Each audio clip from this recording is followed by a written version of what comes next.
Good to go. Hello, and welcome back to the Rossi Brothers Sports Podcast. My name is John, joined as always by my brother Adam. And today, joined again by another special guest. Adam, would you like to introduce our guest today? Yeah, we are really excited and honored today to have Coach Bill Curry joining us on the podcast. Bill Curry spent his entire adult life as a leader and communicator.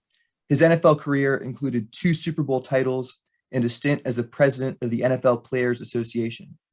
Bill served as head football coach for Georgia Tech from 1980 to 1986, the University of Alabama from 1987 to 1989, and the University of Kentucky from 1990 to 1996. In 1989, Bill was recognized as the nation's top coach with the Bobby Dodd National Coach of the Year Award. From 1997 to 2008, Bill came into millions of homes each football Saturday as an analyst for ESPN.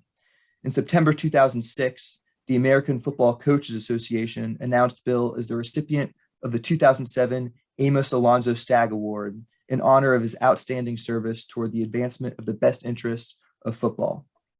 In June 2008, Bill was selected to be the inaugural head coach of Georgia State University's new football program. Bill's book, 10 Men You Meet in the Huddle, was released in August 2008 by ESPN Books and was praised by author Pat Conroy as the best book about the NFL that he ever read. An updated 10th anniversary edition was released in December 2018. In 2014, Bill joined former player Pete Wellborn and communications expert Jeff Batcher to form AIM Sports Reputation Management LLC, or AIM. AIM provides crisis handling and leadership and success training to universities, professional franchises, and other members of the sports industry. Bill is married to the former Carolyn Newton of Atlanta, a graduate of Agnes Scott College who earned her master's degree and PhD from Georgia State. Bill and Carolyn have 2 children and 7 grandchildren. Welcome, Coach Curry, and thanks again so much for joining us on the podcast today. Well, thank you, Adam. I'm delighted to be on.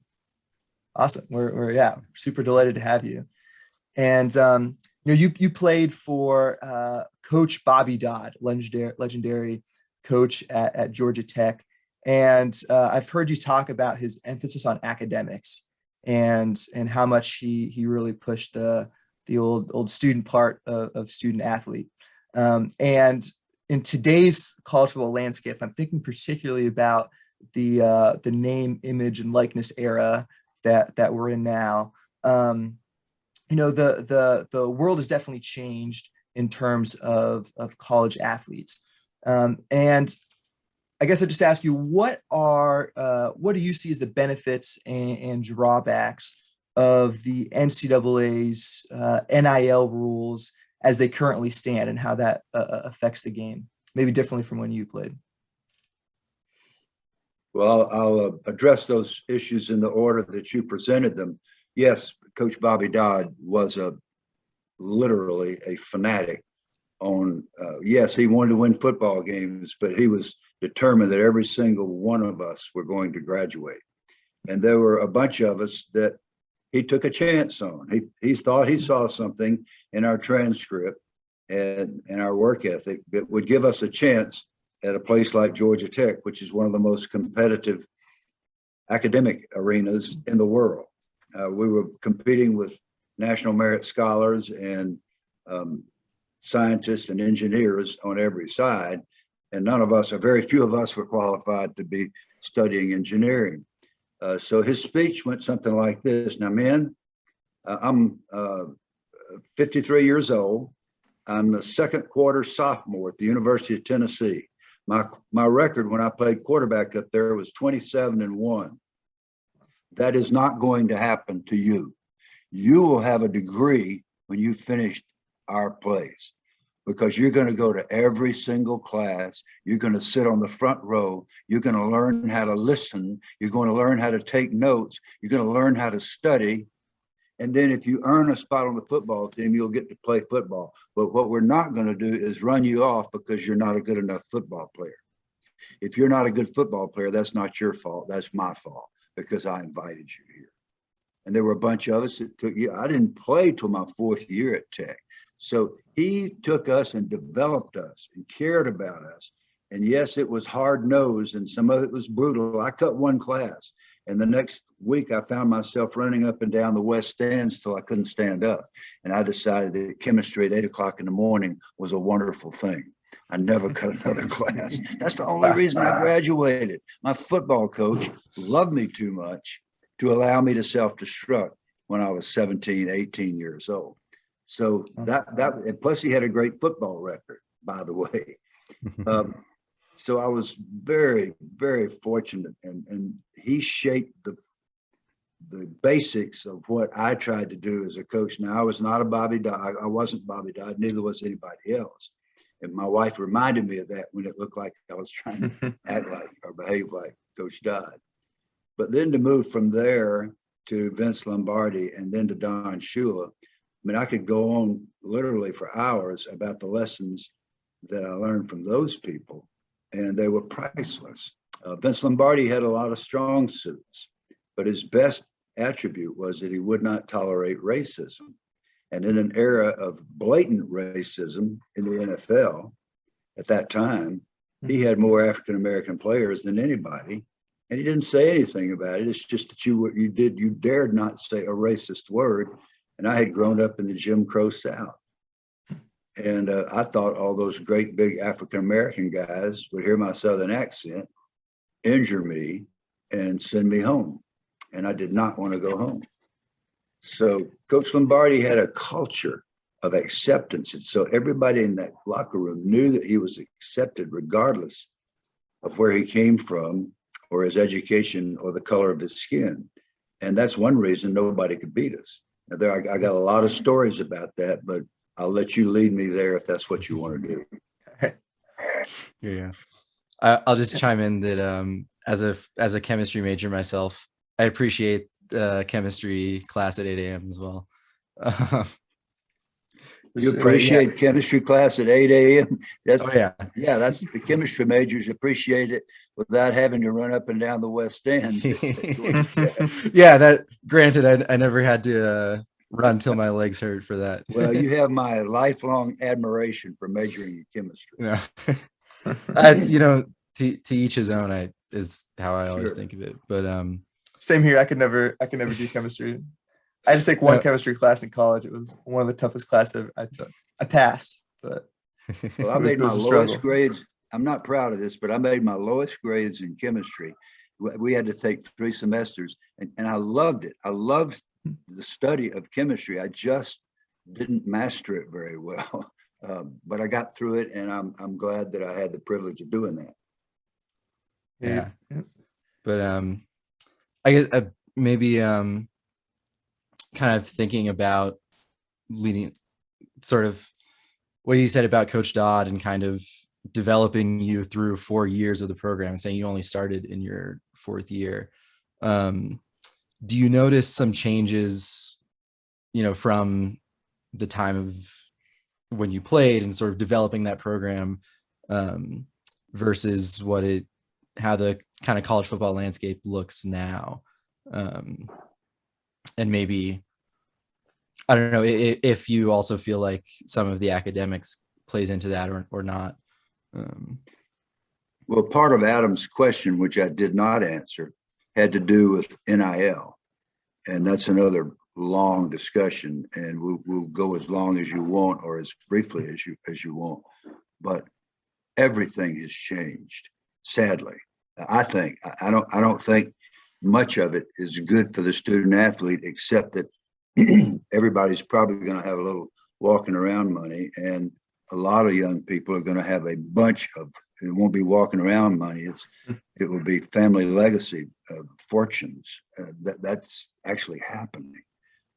And the way Adam, you asked the question, what about the NCAA and the rules? Well, there are no rules. And the NCAA has washed its hands of this matter and even said publicly, well, Congress needs to get involved.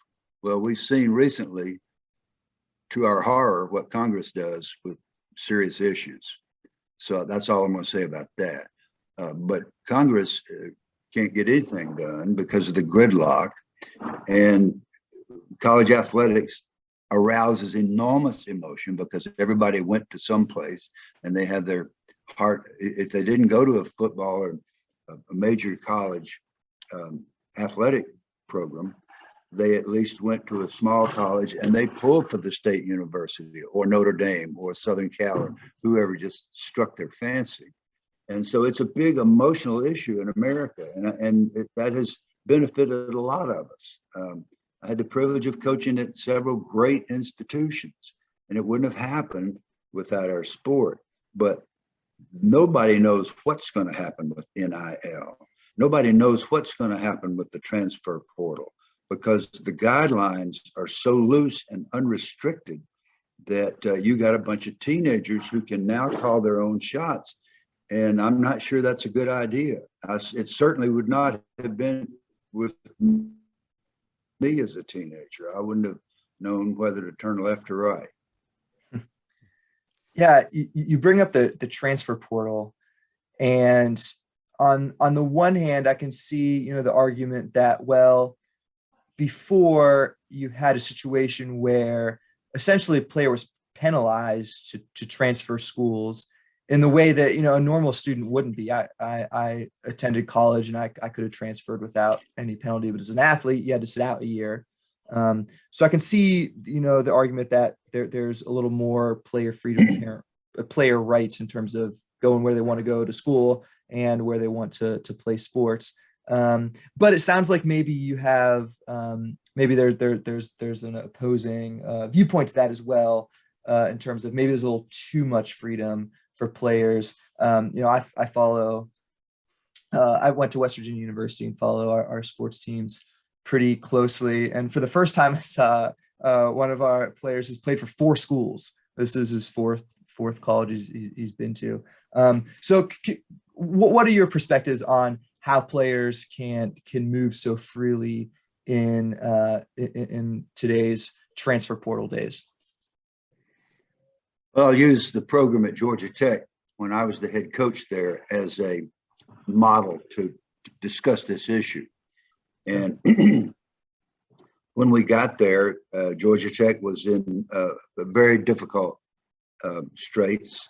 And coincidentally, we're back in trouble now, trying to fight our way out of a very competitive situation so that we can actually compete with the schools on our schedule in football. Mm-hmm. That's always been a problem off and on at Tech, and Tech has always fought back, restocked the team and gone back to work, and has become a winner again in the classroom and on the field.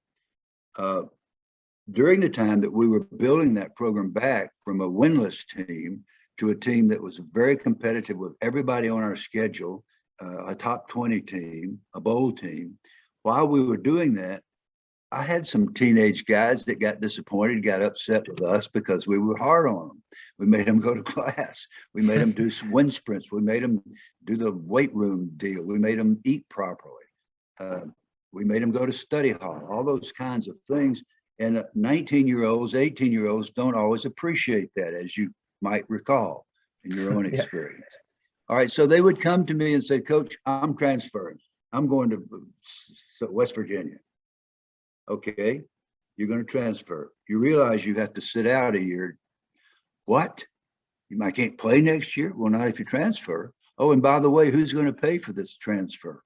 Because you leave your scholarship here when you leave. Well, almost all of those guys stayed, and they didn't stay because I was charming or persuasive or because they loved Georgia Tech. They stayed because they couldn't afford to leave. And to a man, they have come back to me and thanked me, saying, I'm so glad I got that Georgia Tech diploma.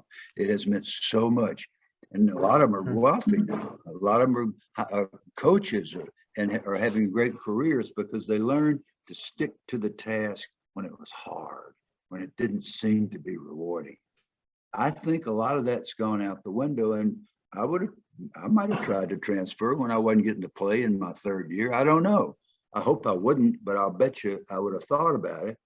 In my case, I called my father and said, I don't like the way they're treating me out here. He'd say, fine, come home, I'll get you a construction job. Well, then I decided the chemistry class wasn't so bad. So I started going back to class. So I was lucky to have a dad like that in addition. And a lot of these kids are going to do fine, but there are going to be some that get lost in the confusion, transferring from one place to another. And when this kind of setup emerges without rules, they're all kind of nonsense that goes on. So a coach can say, well, we hadn't contacted Johnny Smith. No, but somebody was talking to his little brother, and his little brother gave their big brother a call saying, did you know that so-and-so is interested in you? I mean, you kid yourself if you think that's not happening? Of course you do. So we're going through a transition in which nobody knows what the outcome is going to be. Yeah, for sure. When you said correctly, so nobody really knows what's going to happen here. But if I could ask you to look in your crystal ball, over the last 15 years, the college football landscape has changed just so dramatically.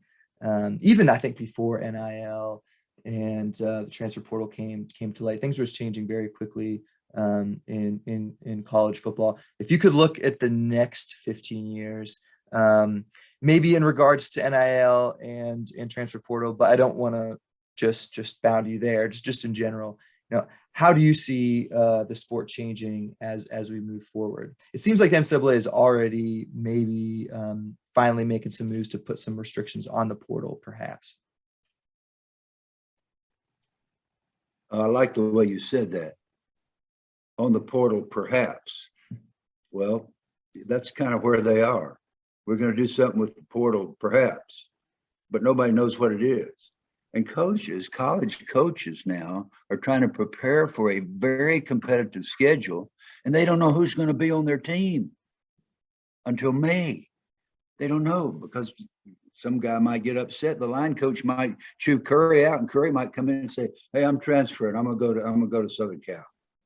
Well, if Curry wants to do that, and if SC wants him, which would have been unlikely, but nevertheless, I mean, some immature kid like I was, then he's going to be gone. And you thought you were counting on him. Recently, and I'm not going to call any names, I'm not even going to name the school, but there was a pretty good football player that had promised that he was going to transfer to a certain school. And at the 11th hour, he said, "Oh, you know what? I think I'll go somewhere else."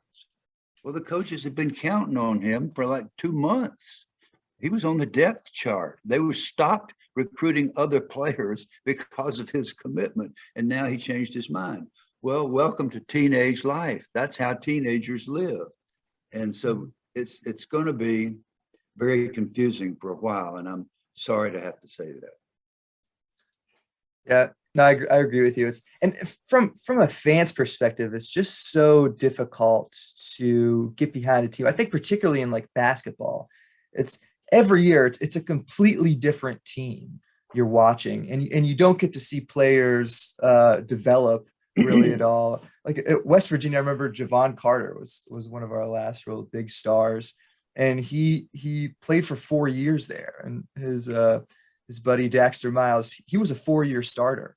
I'm thinking, man, I didn't realize at the time, I might never see that again. It might be a really, really long time before I see a guy stay in a program for 4 years and play at the level they did. Because people just, if it's like, if you're not getting the playing time, you move right away. If you are getting the playing time, if you're a Georgia Tech or West Virginia, well, then you move to a bigger stage. You transfer to Miami or to Alabama or what have you. So yeah, it's just hard from a fan perspective, I think, to get behind a team because you don't see that. It's a different team every year, and I think that's frustrating as a fan. You just nailed it. You are exactly every dimension of what you just said is what's going on in people's minds right now.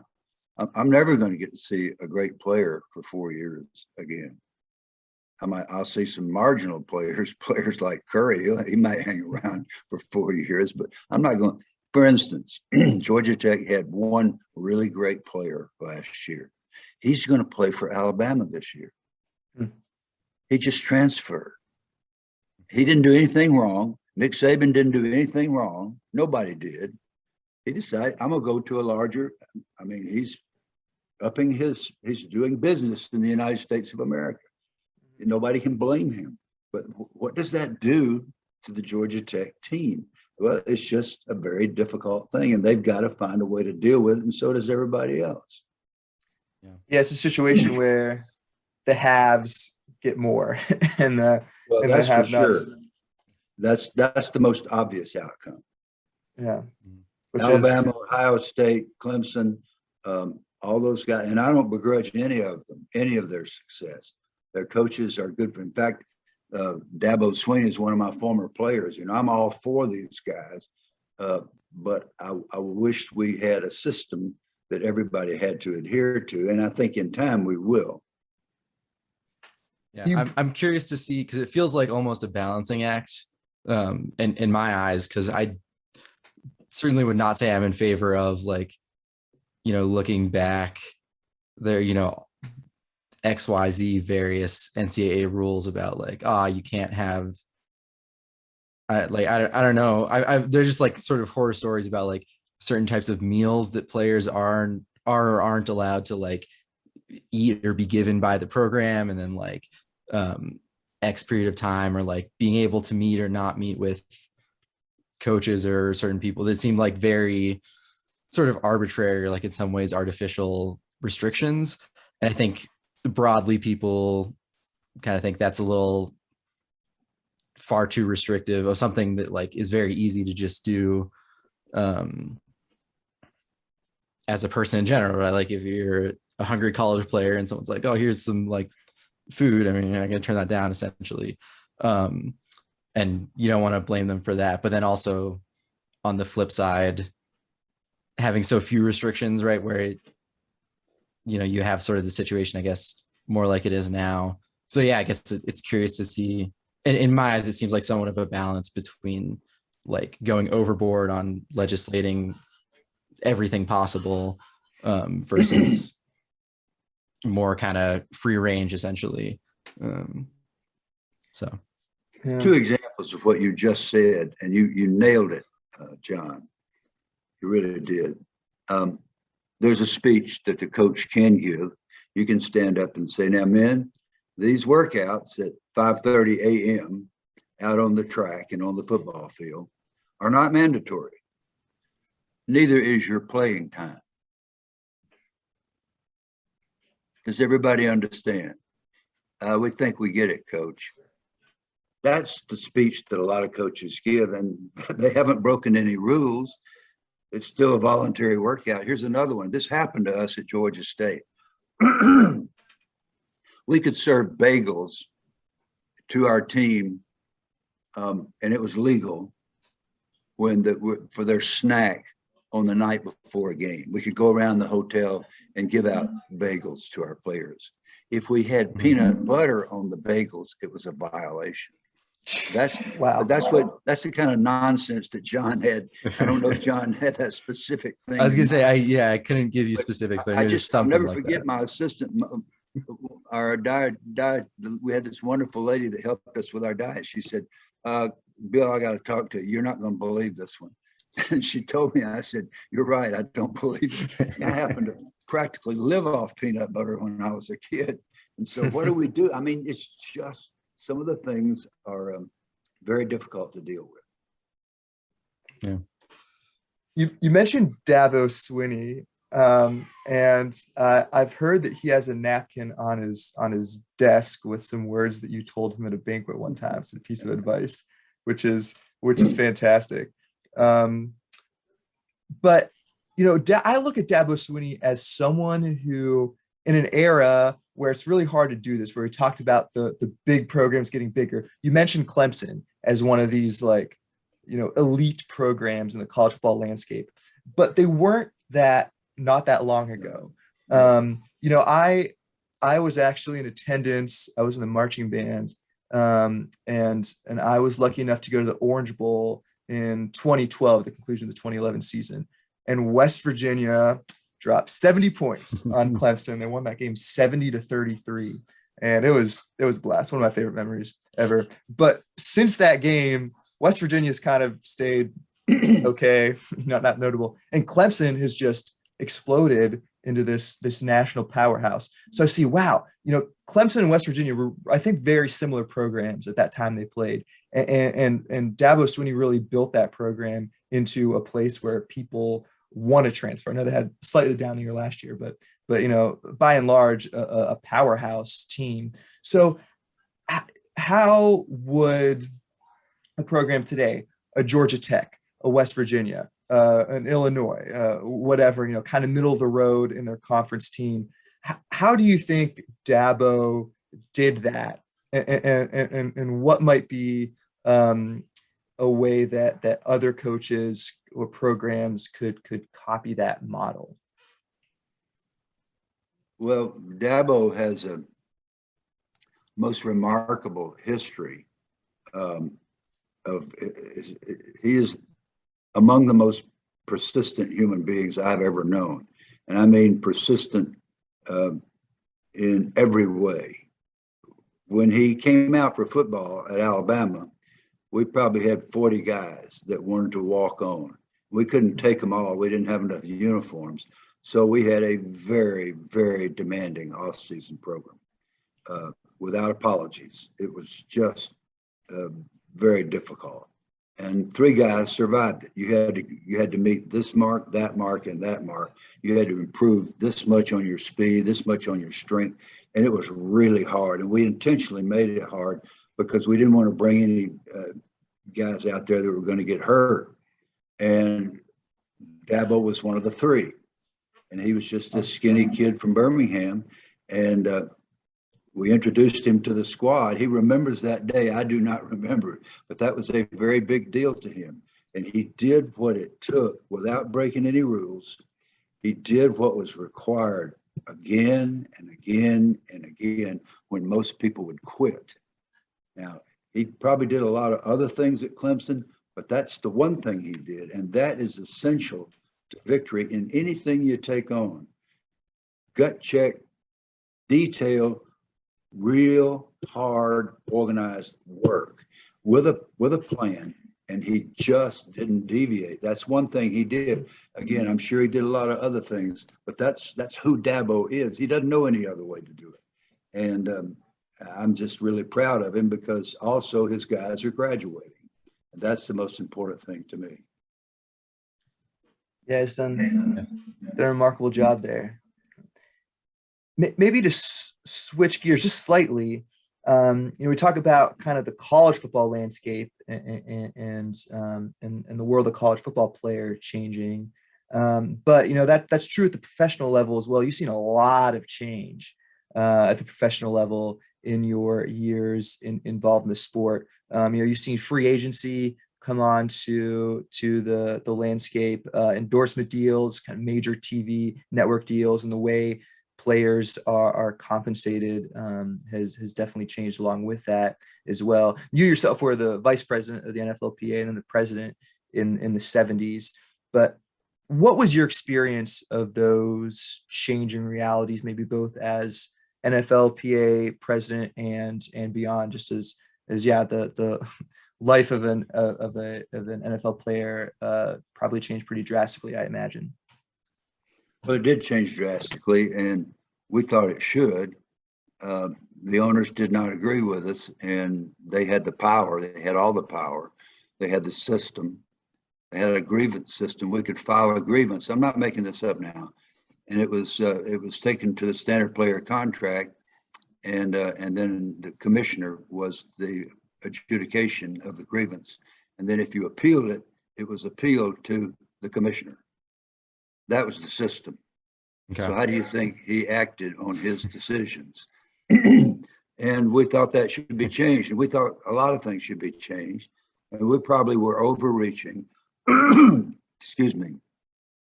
But when the owners refused to talk about it, and when we could not hold on to a strike in the preseason, I think we stayed out 53 days. And then our players gradually returned to camp because they couldn't pay the mortgages. We had guys making $20,000. I think the average salary was about $30,000. And you're talking about life changing. So we felt like our only proper course was to go to court. So we went to court and challenged the system in the John Mackey lawsuit, which became a very famous cause. And then in the 80s and the 90s, the NFL players did something that I never thought they would do. This is my fault. I did not think the players had the guts to shut down the regular season, but they did. And then the owners started to see what happened to their TV ratings when they were playing games with bartenders and taxi drivers. Nothing against bartenders, but they're not quite the same as Walter Payton and Gale Sayers. And when the owners saw that, then they started negotiating with the players. And then the redistribution of the revenues came such that the players now control roughly 60%. This is just me kind of doing guesswork. 60% of a $14 billion annual business. And now their average salary is not $30,000. It's millions. And so are the coaches. And I don't begrudge a nickel of it. Yeah. Go ahead, John. Go ahead. Adam. I was gonna say we had a cousin, I think Dad tells us about this, who played for the Eagles, who had another job. Like it wasn't, I guess in those days, probably a little before your time, Coach, but a lot of guys had jobs in the off season because they couldn't support themselves. No. We all had jobs. Really? You had to have a job. My salary was $12,500 with the Green Bay Packers. Wow. I had to pay the bills. I had to go get a job at the bank or sell real estate. We didn't think anything about it. That was just how life was. So everybody had a job except for the quarterbacks, because they and justifiably made more money. But even they had, Bart Starr had a car dealership. John Unitas had a restaurant. They could do things the rest of us couldn't do, but we didn't begrudge them. But everybody had to work in the off season. Wow. It's crazy. I was just going to ask too about like, I think one thing that also kind of comes up with like player compensation is also just like player lifespan essentially in the league. I think that sort of becomes a balancing act. But I think one thing that has sort of, you've probably seen, the whole spectrum of sort of coming to light is learning about the toll football has on your body. And so, I mean, maybe I'm trying to figure out exactly what the question is here, but just like maybe some of the changes in understanding of some of the dangers and some of the ways to prevent that in football that you've seen throughout your time. And maybe if you have ideas looking forward of ways football can, stay and continue to grow while, taking care of the players that make it the sport that it is and make it, like you're saying, like having a Gale Sayers or a Johnny Unitas on the field is a lot different than having just whomever. And so, if you can keep those players on the field, keep people healthy, that's going to be better for the sport. So I don't know if you have ideas on how that might look going forward. Well, I applaud the NFL and the NFL's medical arm for finally addressing reality when it comes to brain damage and the various components of that study, of that kind of study. And there are very serious studies going on constantly now. And there are rules changes that are aimed specifically at protecting the players' brains. A lot of work with helmets, but it doesn't make much difference what kind of helmet you have on when the biggest problem is the collision of the brain with the interior of the skull. There's no cushion there. The brain collides with the interior of the skull, no matter what kind of helmet you have on. So the league has now changed rules such that you better not mess with the quarterback. Well, I love that because I was a center and my job was to hike the ball and be run over slowly. So if somebody hit my quarterback, I mean, we all felt that, the offensive lineman did. Well, now the quarterback is protected much more than he was before until he leaves the pocket. When he leaves the pocket, he becomes a runner and he's fair game. It's very difficult for the officials, but they're trying, I can tell they're trying to deal with the idea of head to head and targeting, what's called targeting. And every game, the fans go crazy because, oh, the officials blew another one. Yes, they did. But what they're trying to do is to save players' lives and to keep football going when a lot of people, a lot of mamas don't want their kids to play football anymore because they read all this stuff about CTE and brain damage. You mentioned a lot of mothers don't want their kids to play football anymore. And yeah, it's true. I mean, in the last 15 years, the number of kids playing football has greatly decreased in the US. If a mother came to you and said, her son wanted to play football and she had some reservations because of potential brain and other injuries, and she was seeking your advice, what would you tell her? That's happened to me so many times.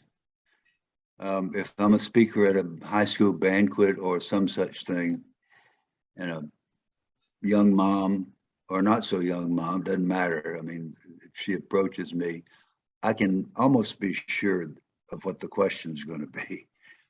Should I let my son play your sport? I said, well, first of all, it's not my sport. I mean, yes, I played, and I was lucky. My wife tells me my brain's not much worse than it was 50 years ago, and I appreciate that. But a lot of the guys were not so lucky. And here's what I say to moms: go and listen to the coach.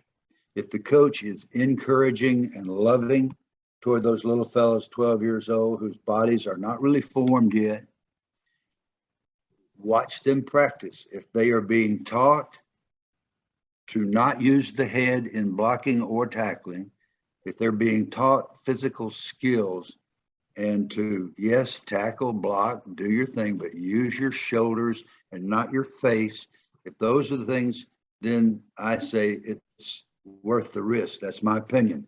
If he's out there screaming and calling them names and chewing them out and making them feel like dirt, you get them off the field that minute and be sure he gets fired. Be sure he doesn't destroy some other kid's self-esteem.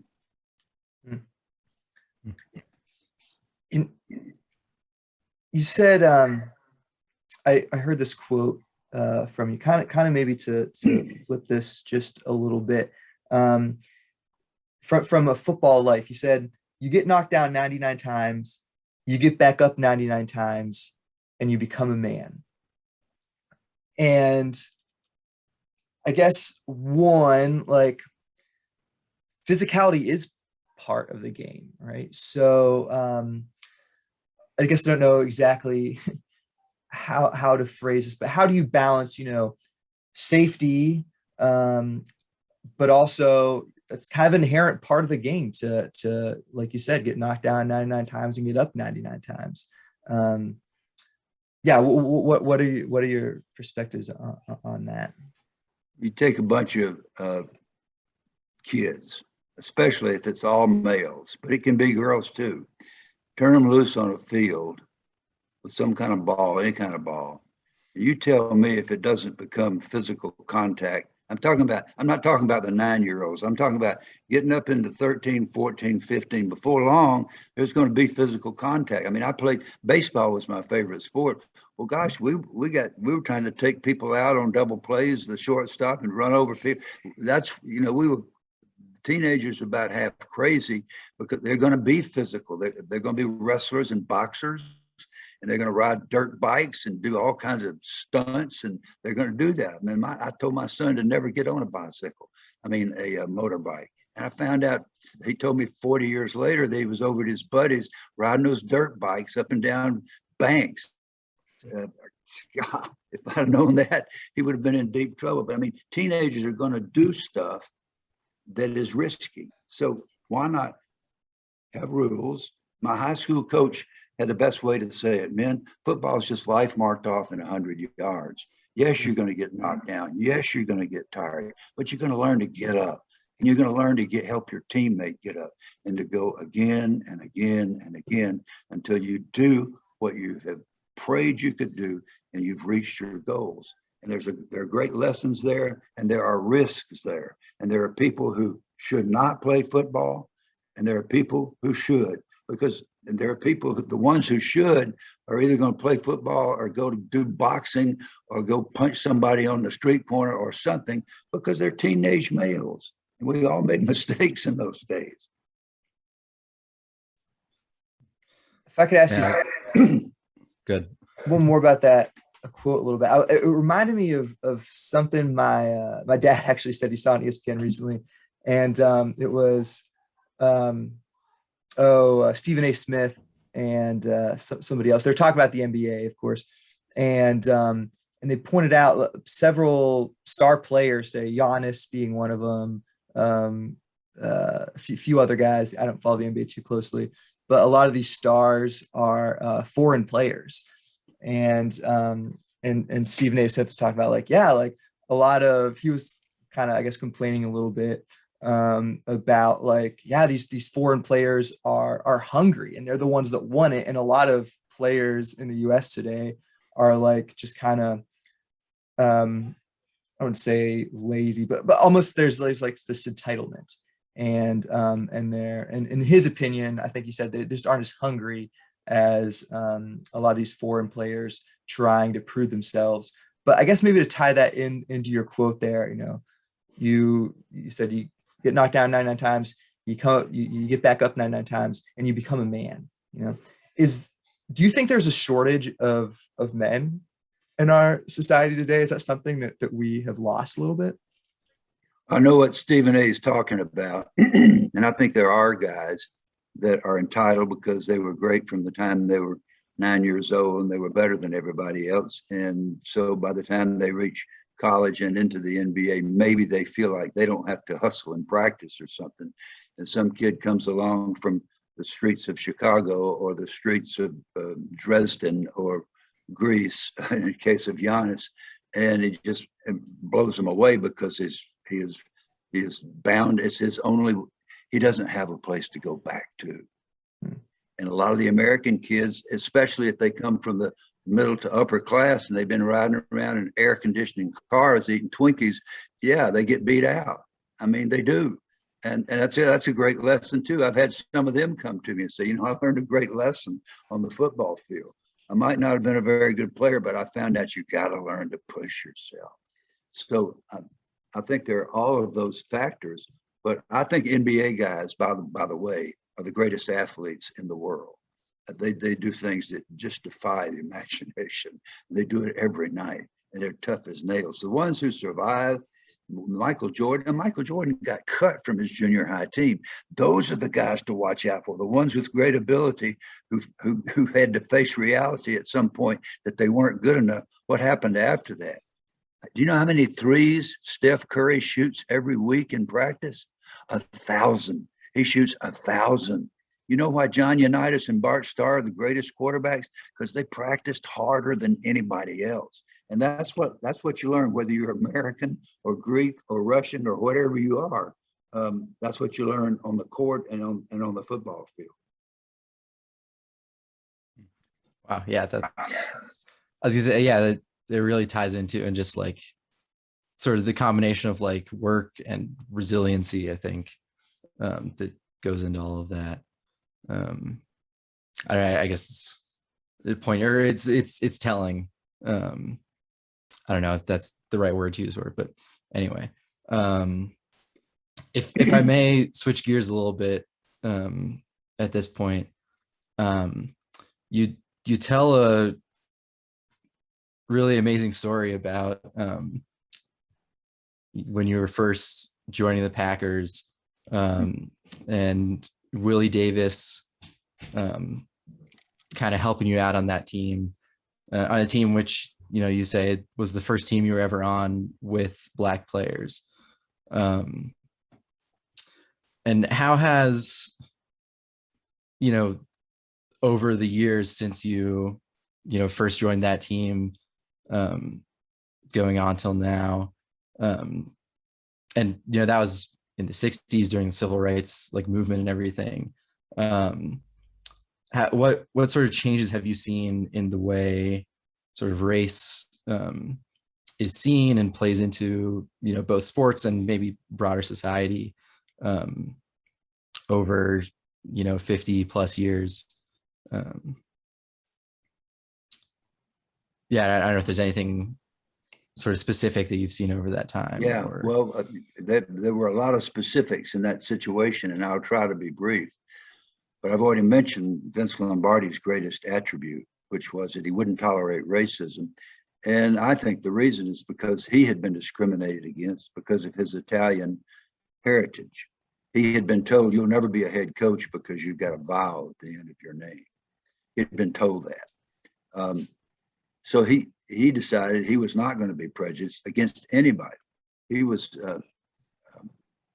fanatical about that and all his other basic beliefs. He wasn't pleasant about it. And I was offended by him, but I was very impressed with the fact that everybody was going to get a fair chance. The fact that I had never been in a huddle with an African-American person, other than a couple of all-star games. At that time, there was a college all-star game. And so I had been in the huddle with Bob Hayes and Gale Sayers, and what a privilege that was. But that's all. Never, growing up, never. We weren't allowed to play with the African-American children in the Jim Crow South. And when I got into the North, I found out it wasn't much different in the North for the African-Americans. The guy that was the most intimidating on that team, to me, was Willie Davis, the defensive captain. And I was walking out of the dorm one night, and everything was foreign and alien. It was West De Pere, Wisconsin. It's August. It's 43 degrees, and that ain't right. It just felt cold and strange. And a voice came out of the darkness from behind me. This actually happened. Bill, I thought it was God. I was scared to death. But I whirled around, and it was Willie Davis. And he said, I'd like to speak to you. And I thought, oh no, he's going to tell me to go home. And I did not want to go home. I did not want to get cut. The Packers were already being called the greatest team in the history of the league. This is before they won 3 world titles in a row.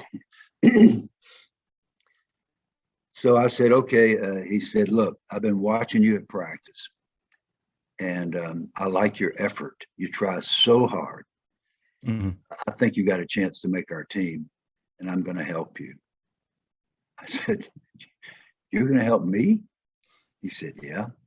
He said, we played the Eagles in 1960 in the World Championship game, and we lost. It's the only playoff game Lombardi ever lost. His playoff record was 9-1.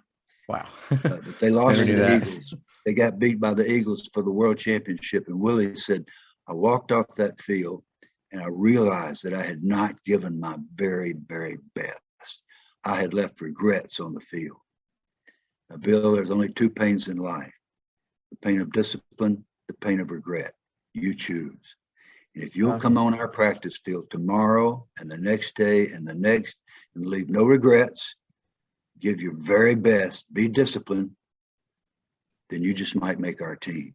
And when you think you can't take it another minute, and Lombardi's screaming profanity in your face, which he did, and Ray Nitschke's tearing your head off and breaking your face mask and your nose, which he did, he said, you come find me and I'll get you through it. I'll get you through it. We called him Dr. Feelgood. So sure enough, I'd be near tears and I'd run find Dr. Feelgood, 87, number 87 on the defensive field. I'd say, how you feel, old man? He said, feel good, man. Feel good. You can do it. You can do it. So what did the great man do for the terrified white kid? He didn't just help me play in the NFL. He didn't just help me to go to a bunch of Super Bowls. He changed my life. It was an unexpected, undeserved, unrewarded act of kindness. And we're all capable of those acts, all of us. And there's a time we should do them and probably a time when we shouldn't. But I'm eternally indebted to Willie because he did it. Amazing story. Thanks for sharing that. You mentioned the Super Bowl. Just kind of shift gears, maybe on a less not as life important, but holy cow, you played in 3 Super Bowls. Like, you won the first Super Bowl ever, and you won an NFL championship before that. Just talk a little bit about what that experience is like. We've never had anyone on the podcast before that's played in a Super Bowl. That's kind of cool. Well, it was, to me, at that stage, in my life, and in my wife Carolyn, it was all so surreal. The whole experience was surreal. We were right here in Atlanta, Georgia, or somewhere in a hotel recently. One of those, I can't remember which, and we saw something about Santa Barbara, California, how beautiful that is, and some of these huge estates that were built on the ocean. Well, practicing for Super Bowl I, Lombardi took us to Santa Barbara because it was about 10 below in Green Bay. And then he proceeded to just rail all week long. This is too nice. We can't get ready to win the Super Bowl. This place is too nice. And I mean, he could take the best place and make it miserable too, so that by the time you got in the game, man, you were ready to play. And the football field might have been the most pleasant experience of your day. We were more interested and concerned with all of that, and his presence and his constant hammering at the culture he had created, more of that than the aura of the so-called Super Bowl. So I don't remember what it was like, except that it seemed kind of like a exhibition game almost, the atmosphere. It didn't seem real. And that's the best answer I can give. I didn't make it through Super Bowl I. I left with an injury. It's the only game I had to leave that year with an injury. I had an ankle injury. Ken Bowman came in and played great. And naturally, I don't like that part of the memory, but I love the fact that we got there and won it. And then Super Bowl III, we will not discuss, that we will never discuss with the Baltimore Colts. Yeah. In Super Bowl V, we just got into a heck of a fight with the Cowboys and managed to win. So what I remember is the outcomes and did we do our job? And sometimes we did and sometimes we didn't.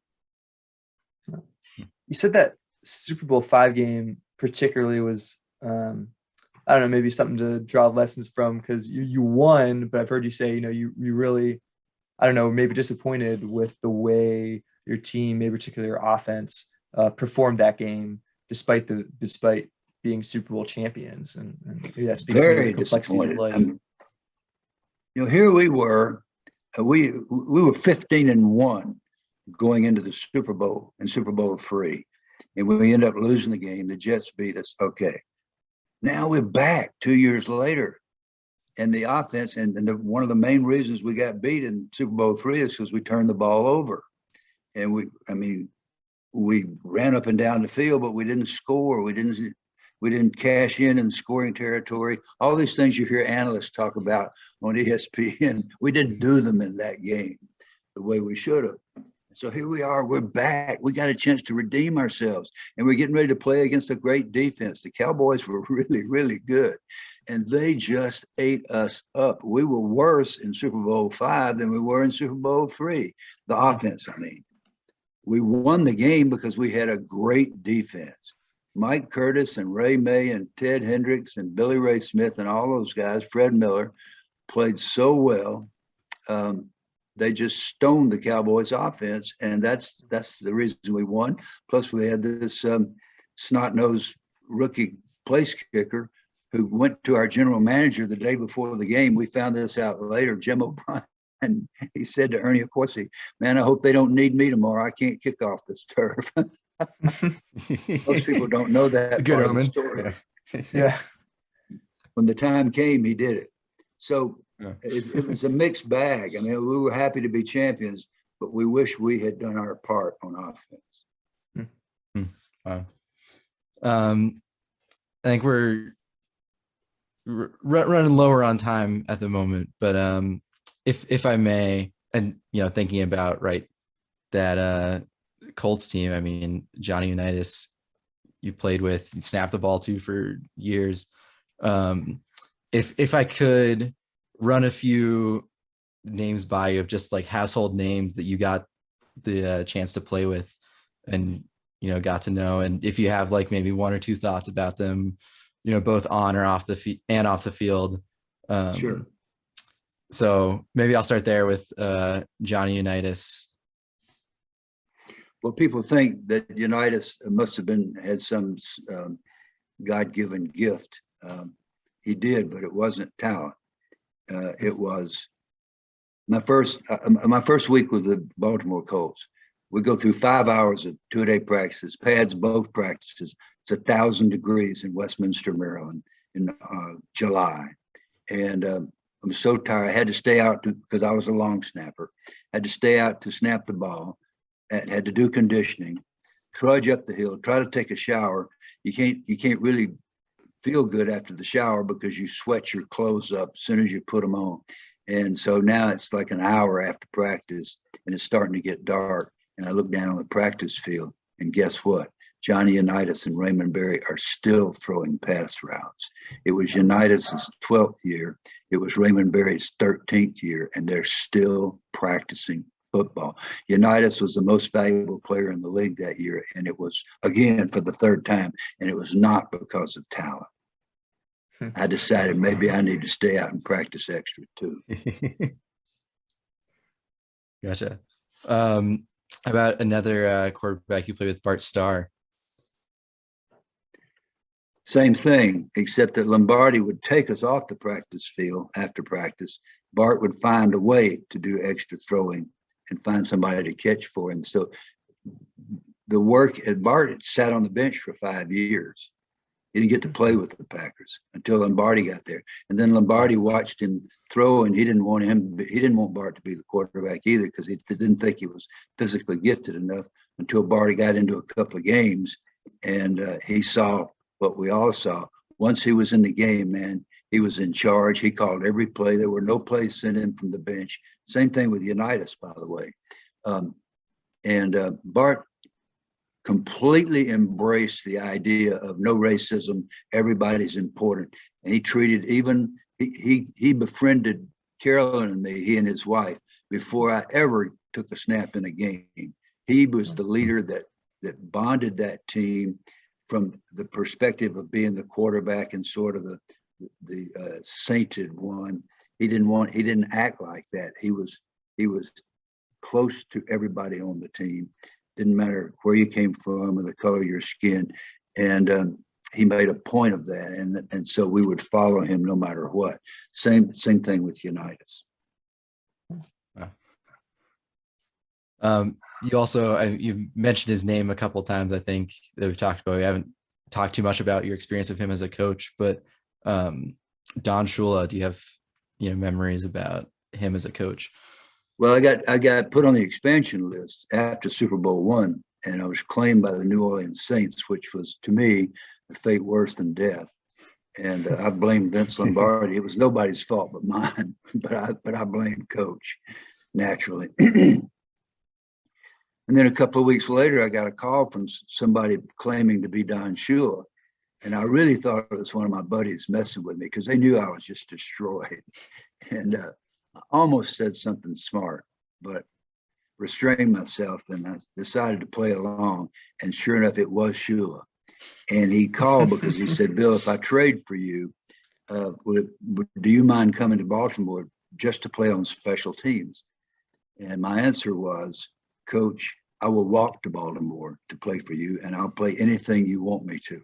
Coach Dodd had made all of us learn all the special teams, and folks saw that, and that was one way you could stay on an NFL team. So I get up there, and he makes me special teams captain, which was a great thrill.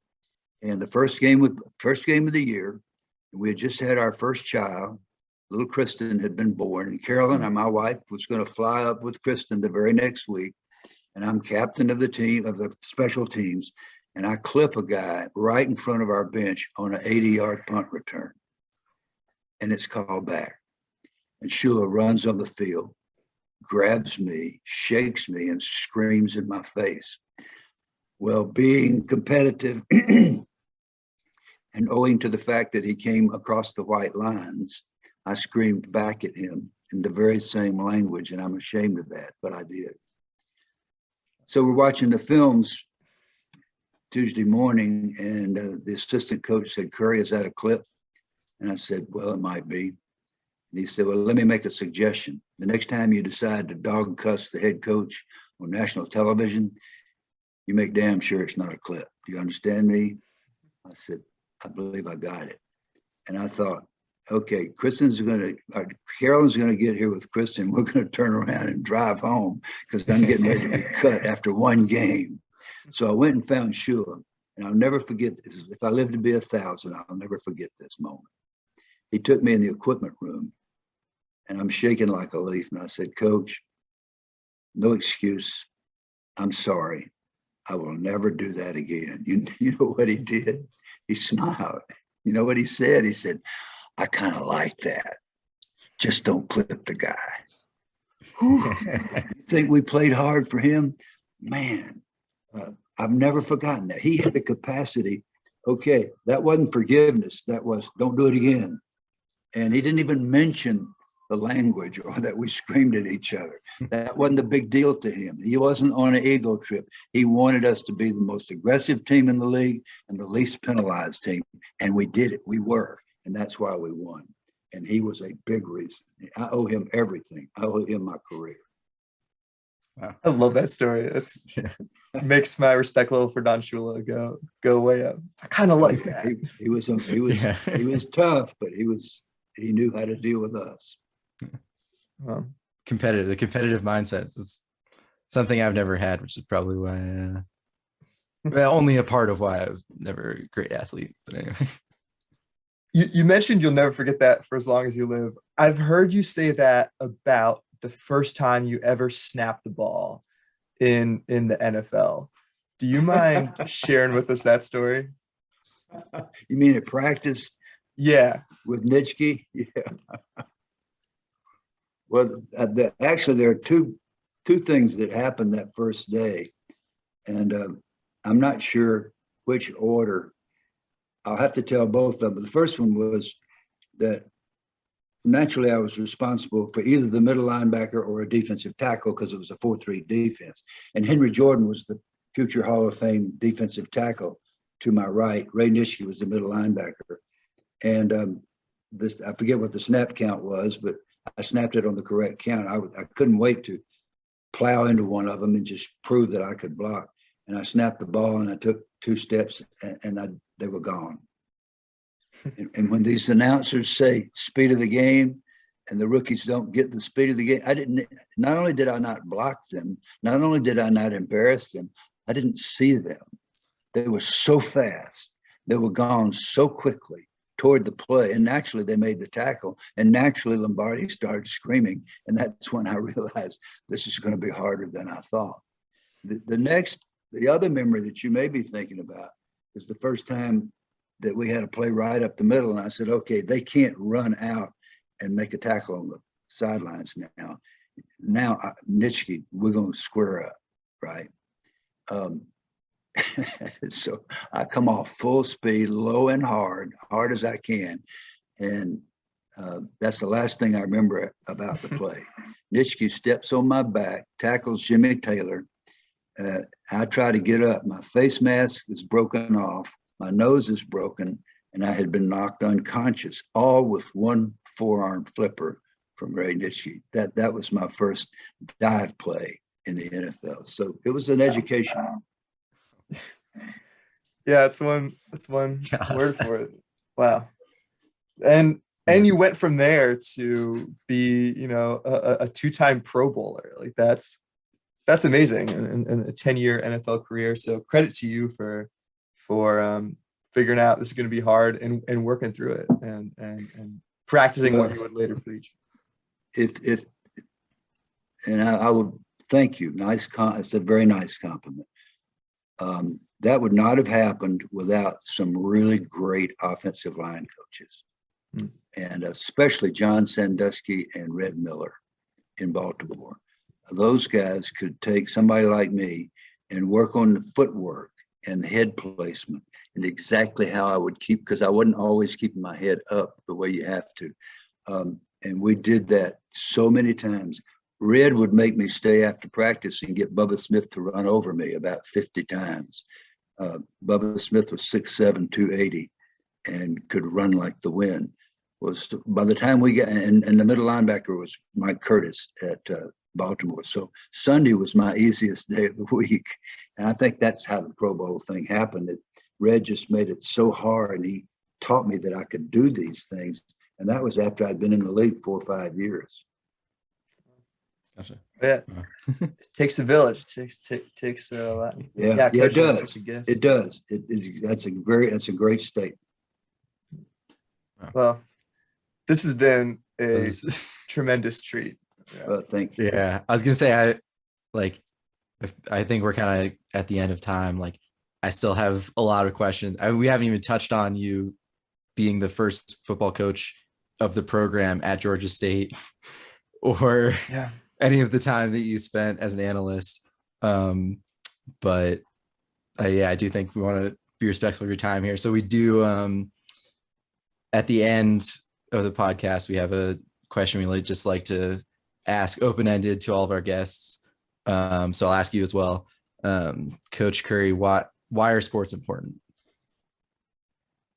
I'll tell you why.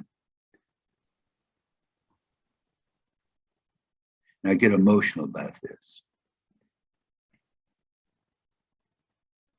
I'm not sure how many places other than the locker room you can walk into.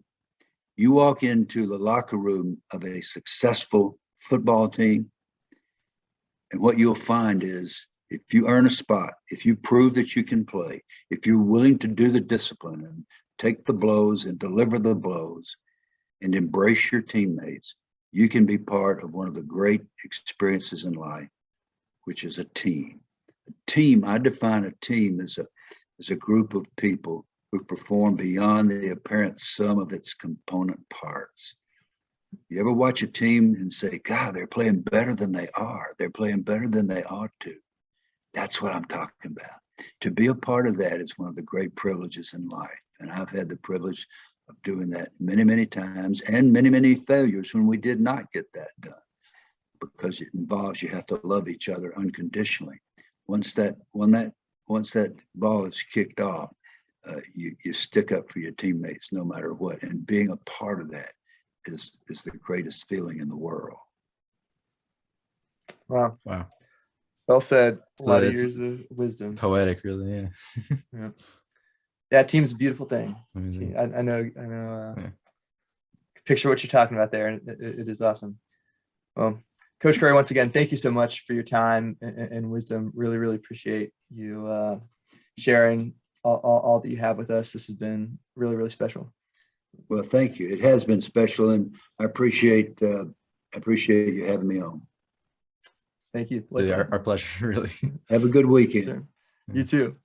From the Colorado Rockies to the banks of the Missouri, thanks to our listeners from the points in between and not in between. Until next time, he's John, and I'm Adam. Stay classy, Frostburg.